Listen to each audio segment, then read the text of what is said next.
Alright, so this will be quite a quick video since we just got the biggest leak about the DJI Osmo 362, and it literally comes from less than 1 hour ago from the well-known QuadroNews. So if you appreciate these updates, subscribe to the channel because many more will come in the next few weeks. Let's get straight into it and take our first close-up look at the Osmo 360 Mark II. What you're seeing is a prototype unit in a testing lab, something every tech product has to go through in the certification process.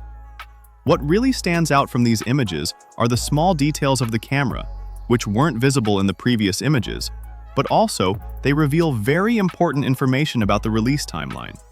But first, let's take a look at the camera. The highlight is obviously the new lens, which has an outer screw for removal and replacement.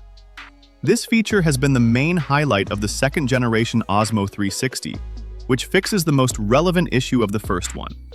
From this particular, I can also notice a different texture of the outer chassis.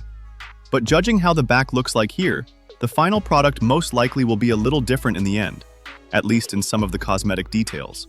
Speaking of which, we also have the badge that says Osmo 362, and right beside that, there's the redesigned battery, which is roughly 20% larger.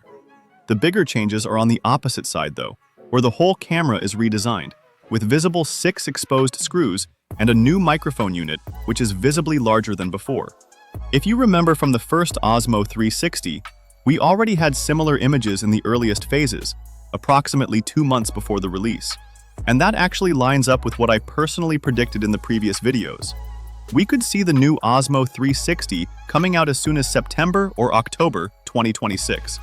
But the biggest question mark is availability. It's probably not coming to the US once again, and it seems like it won't even be imported under a different manufacturer like the first extra products after the FCC fixed the legal loophole that allowed DJI to keep selling their products. The things that'll get leaked through the upcoming months are quite a lot, so make sure you're subscribed to not miss any new update, and drop a like if this video was helpful.